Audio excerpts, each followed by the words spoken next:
Γεια σας παιδιά, σήμερα εδώ πέρα είμαι στον υπολογιστή του μπαμπά μου και σήμερα θα δούμε βιντεάκια. Θα μου γράψετε κάτω στα σχόλια τι θέλετε να δούμε. Καταρχήν δεν μπορώ να δω. Θα έκανα live αλλά θα το κάνω σαν short. Πάμε. Θα αλλάξω την κάμερα, θα σταματήσω το βίντεο και θα το αλλάξω την κάμερα και θα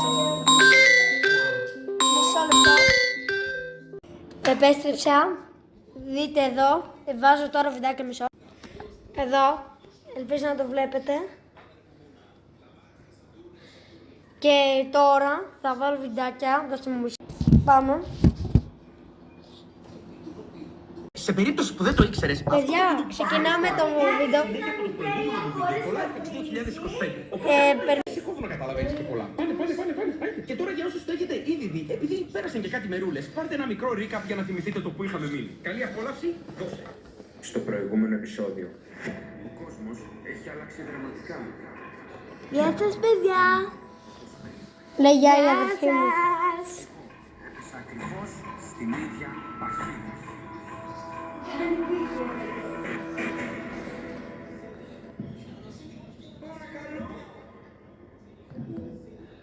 Καλώς ήρθες. Θεέ μου εσύ! Έχεις άλλη μια ευκαιρία Παπά. στη ζωή. Πρέπει πρώτα Γι' αυτό φταίει. να το μισείς περισσότερο. Όχι! Αυτό φταίει. Καλά! Τι? Δεν δίνεις εσύ? Όχι. Γιατί σε... Όπως βλέπετε και Αν δεν σε Θέλει να σου φάει μόνο τα λεφτά. Άρα είναι ψέμα. Αν φάει το... Λοιπόν, παιδιά, το βάλω κάπου. Να το κρατάει έτσι.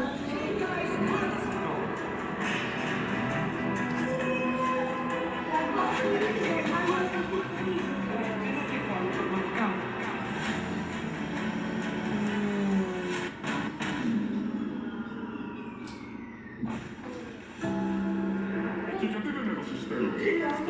Όχι στη ζωή ρε βλάκα, στο βίντεο εννοώ. Γιατί αφού κουράστηκες δεν έκανες outro να λες ευχαριστώ παιδιά, κάνεις subscribe και τα λέμε στο επόμενο βίντεο.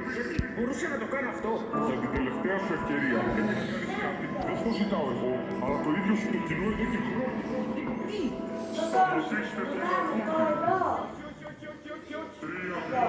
Αυτό είναι το πιο καλό. Όπως ξέρετε παιδιά, βλέπουμε Μάνο. Θα αρχίσω βίντεο, αλλά άλλο βίντεο γιατί δεν κρατάει. Δυστυχώς.